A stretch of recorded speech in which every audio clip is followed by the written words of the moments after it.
Welcome back. I did finish eating my food and I'm just to upload. It's 9 p.m. so need to stop this very soon. So let's read this one. Just update my read list. Maybe we could read this 3-month.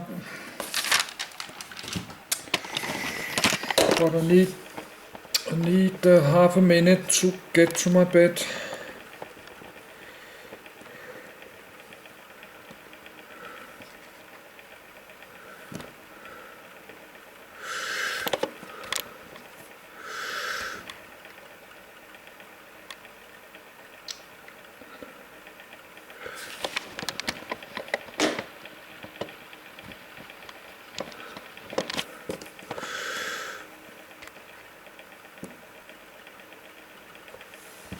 I have to check my cell phone.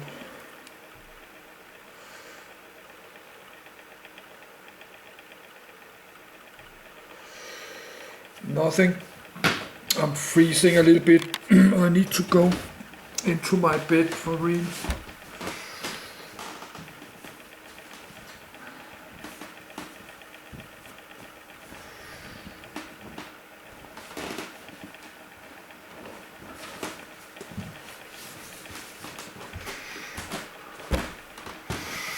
So just continue tomorrow.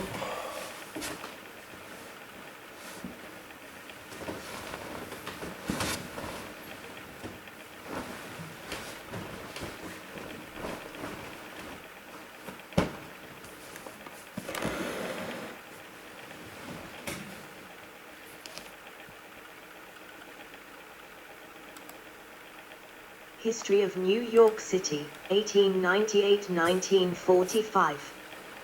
During the years of 1898–1945, New York City consolidated.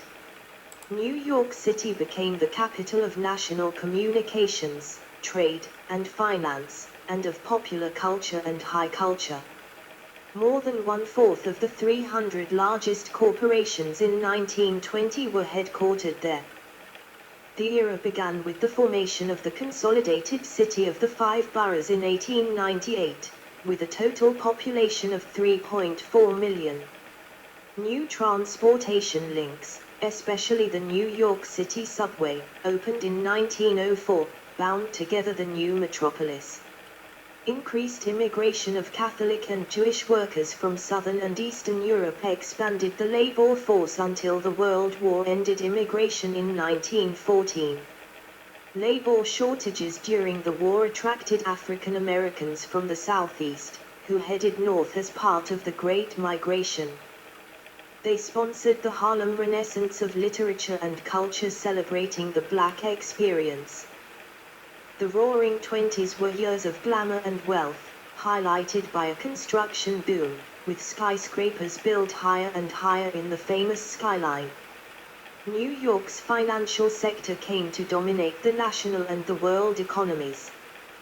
The economy of New York City prospered after 1896, with a few short dips, until the decade-long Great Depression, which began with a Wall Street stock market crash in late 1929. The economy recovered by 1940 and flourished during the World War II years. The main bases of the economy were construction, ocean shipping, garments, machine tools, and printing. Labor unions rose and fell and rose again. New York boasted the nation's strongest financial system, a large upscale market for luxury goods, and a flourishing high culture based on many philanthropists, museums, galleries, universities, artists, writers, and publications. The democratic political machines in the boroughs generally controlled politics. However, they were finally overthrown in 1933 by reformers who elected and repeatedly re-elected Fiorello LaGuardia. Heavy federal patronage helped convert the city into a stronghold of the New Deal coalition and the model of heavy government spending on infrastructure. Progressive Era, 1890s-1920s, edit. The modern 5 boroughs, comprising the city of New York, were united in 1898.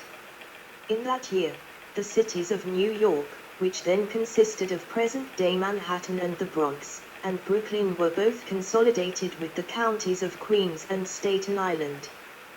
The total population was 3.4 million in 1900, leaping to 5.6 million in 1920 and leveling off at 7.9 million in 1950. The population was highly diverse in ethnicity, race, religion and class. The city went through an enormous growth in population, industry, and wealth. Major achievements included the building of the subway system by commercial companies.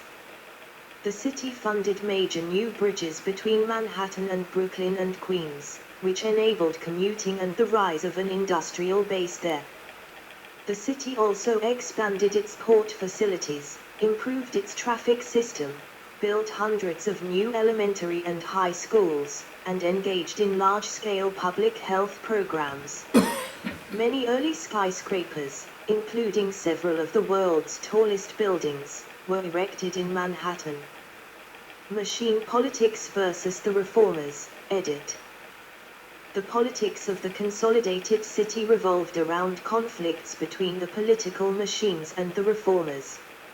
In the quiet times, the machines had a solid core of supporters and usually exercised control of city and borough affairs. They also played a major role in the state legislature in Albany. Tammany Hall from the 1880s and onward built a strong network of local clubs that attracted ambitious middle-class ethnics. In times of crisis, however, especially in the severe depressions of the 1890s and the 1930s, the reformers took control of key offices, notably the mayor's office. The reformers were never unified. They operated through a complex network of independent civic reform groups, each focusing its lobbying efforts on its own particular reform agenda. Membership included civic-minded, well-educated middle-class men and women, usually with expert skills in a profession or business, who deeply distrusted the corruption of the machines. Consolidation in 1898 multiplied the power of these reform groups, whenever they could agree on a common agenda such as consolidation itself. Huron Club, formerly a neighborhood Democratic club. There was no citywide machine. Instead, Democratic machines flourished in each of the boroughs, with Tammany Hall in Manhattan the most prominent. They typically had strong neighborhood organizations, known as political clubs, as well as one prominent leader often called the boss. Charles Murphy was the highly effective but quiet boss of Tammany Hall from 1902 to 1924. Big Tim Sullivan was the Tammany leader in the Bowery and the Machine's spokesman in the state legislature along with Robert F. Wagner and L. Smith. Republican local organizations were much weaker, but they played key roles in forming reform coalitions. Most of the time they looked to Albany and Washington, D.C., for their sphere of influence. The spirit of the Progressive Era infused New York politics, energizing the reformers with a condemnation of inefficiency, waste, and corruption. An emphasis was placed on expertise and scientific organization of large-scale projects. Tammany Hall went along, under the new leadership of Charles Francis Murphy. It promoted a reform image itself, sponsored reformers as mayor, and downplayed overt forms of corruption, graft, and bribery. The Irish remained in control of Tammany, and the leadership had many opportunities for what Alderman George Washington Plunkett called honest graft, such as an inside track to lucrative construction contracts without any stealing or committing illegal acts.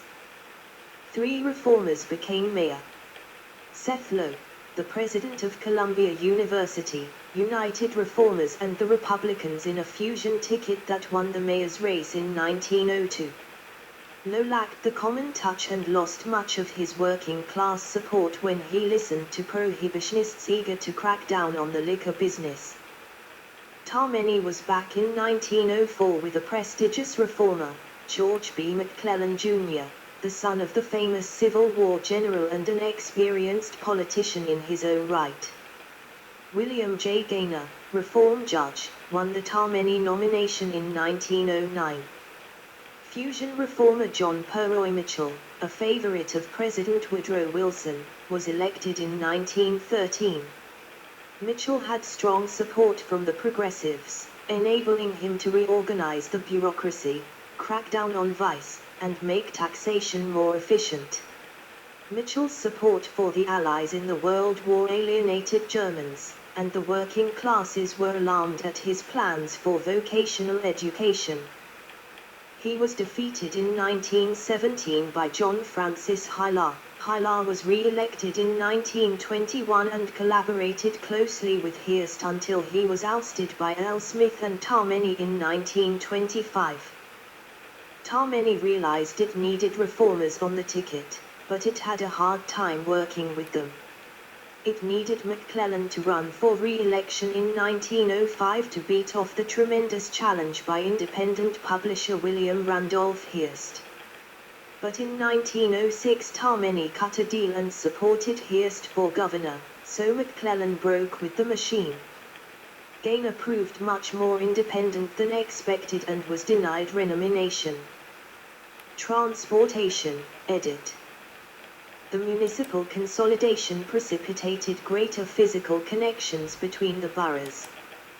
The building of the New York City subway opened with the first IRT line in 1904.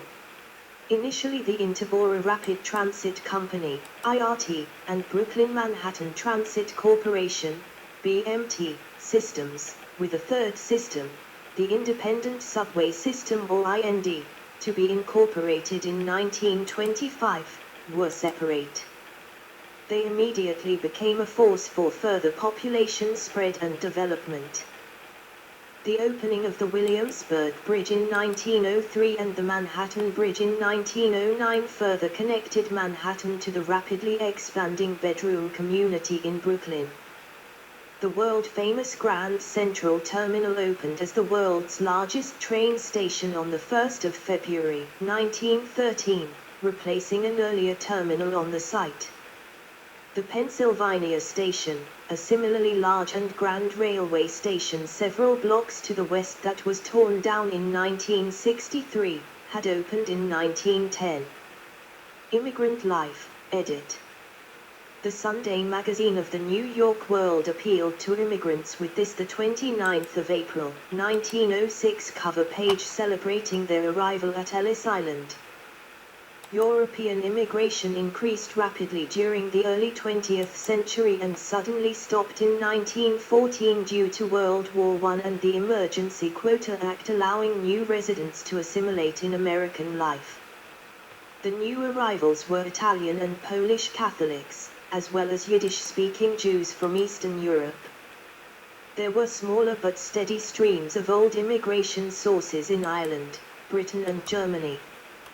The residents of Little Germany, in what is now the East Village, dispersed to more affluent neighborhoods and were replaced by growing numbers of poor immigrants on the Lower East Side. Jews, edit. Main articles, Jews in New York City and Judaism in New York. In 1850 about a third of the 50,000 American Jews lived in New York. They spoke German, not Yiddish, were active in reform congregations, and took major leadership roles in the city's banking, financial, merchandising, and clothing industries. An entirely different group of 1.4 million poor Yiddish-speaking Jews from Russia and Eastern Europe fled pogroms and anti-Semitism between 1880 and 1914. Over 1 million lived in New York, where by 1910 they comprised a fourth of the city's population. Many became entrepreneurs setting up small shops. The majority operated sewing machines and worked in the city's many small clothing factories. Violent confrontations between ethnic groups were strikingly common. Local ethnic gangs controlled their neighborhood turfs and beat up boys who wandered across the line. Each ethnic group had violent youth gangs. Irish gangs were especially aggressive.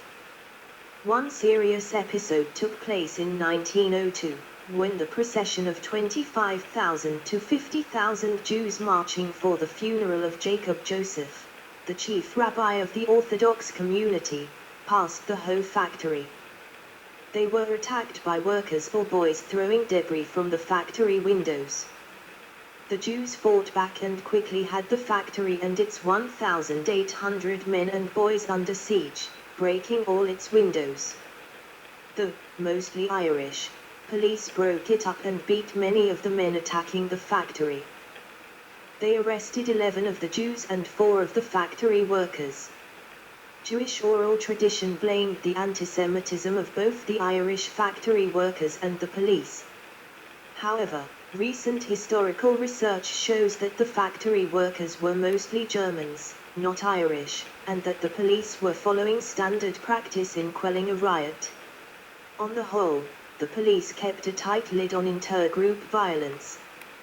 Education, edit. Progressive-era reformers strongly promoted free public schooling through high school, on the assumption that ignorance was a waste and that learning developed the personality as well as skills needed in a modernizing society. Public school enrollment rose from 553,000 in 1900 to 1.1 million in 1930, and then declined a bit.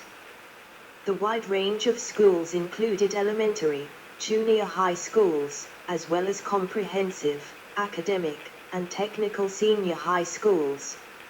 In addition, the system operated training schools in music, the arts, science, cooking, the needle trades, printing, and the like, with special schools for handicapped children and a large evening program for adults. The availability of free public education through high school was especially attractive to poor Jewish immigrants who placed a high value on human capital. The city's other ethnic groups, most notably the Italians, typically placed a much higher value on home ownership, which required boys and girls to start earning money by age 14 or so. In the Italian community, girls left school as soon as possible to work at home or to take factory jobs.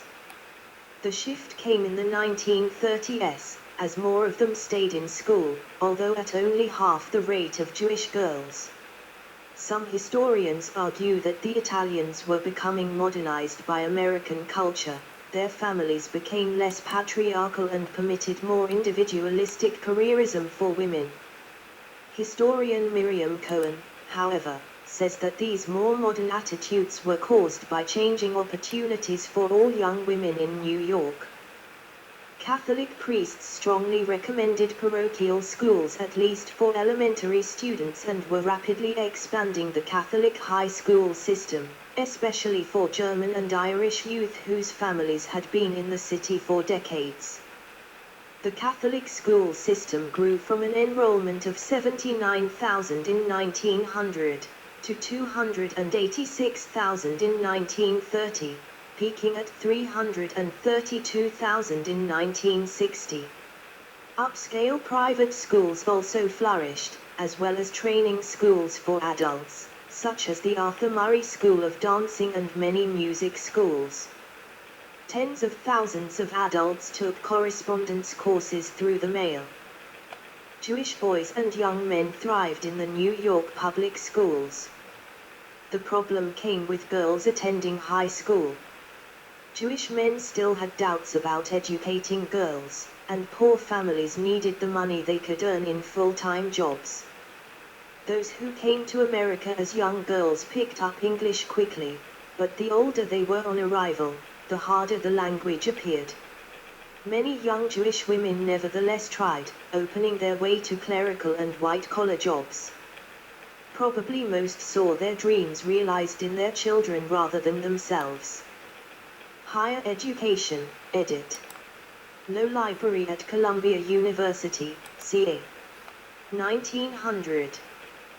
Columbia University developed an international reputation as a major research center in a wide range of the arts, sciences, humanities, and medical fields. New York University in 1890 was still primarily an undergraduate school with a strong Protestant flavor. However, it began adding graduate programs, a law school and a medical school, as well as a graduate school of education and a business school.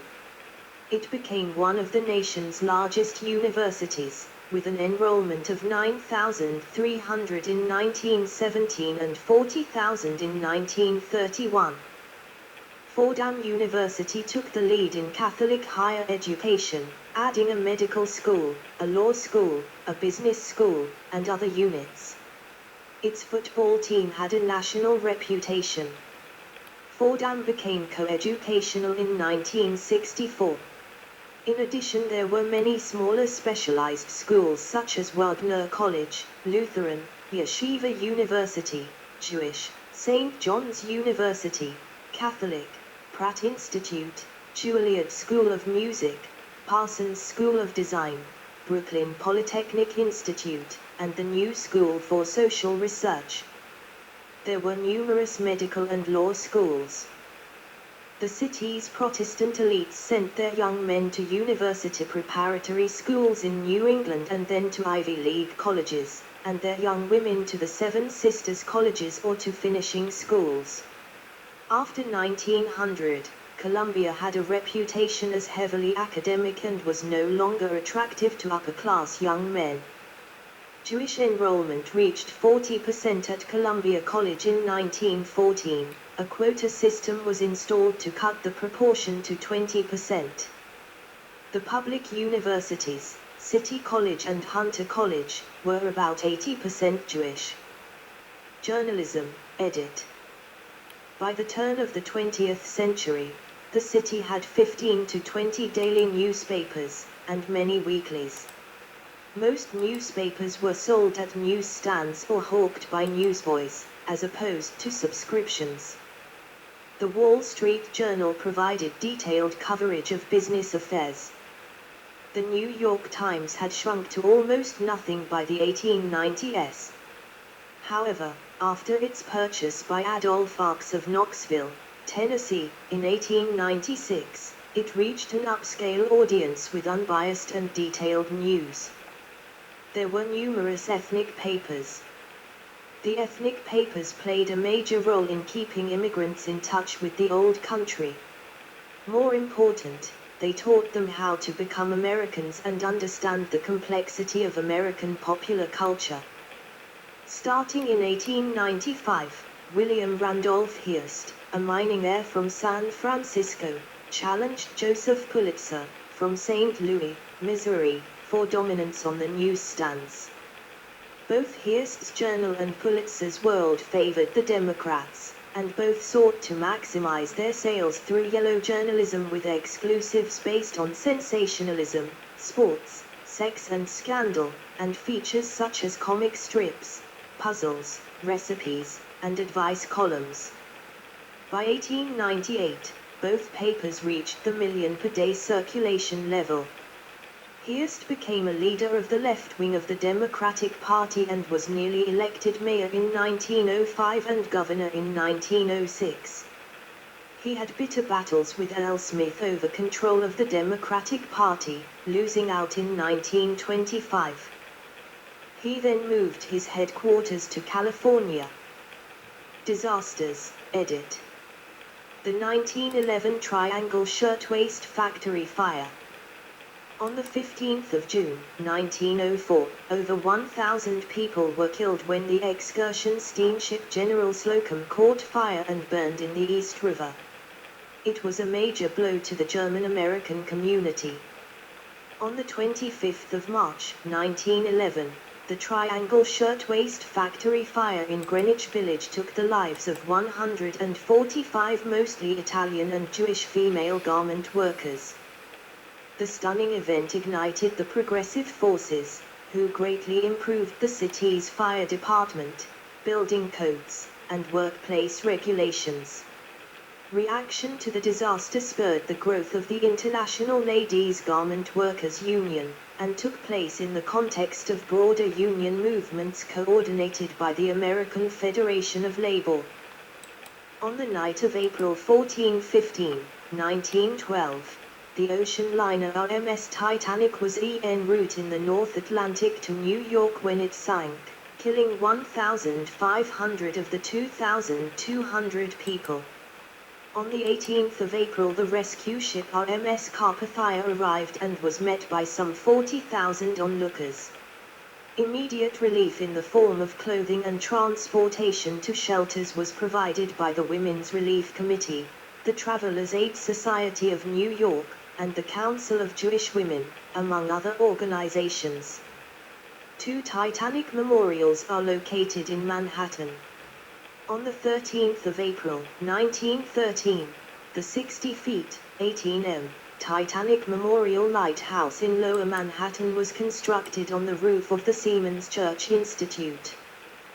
Strauss Park, on the Upper West Side, commemorates Isidor Strauss and his wife Ida, who both died in the disaster.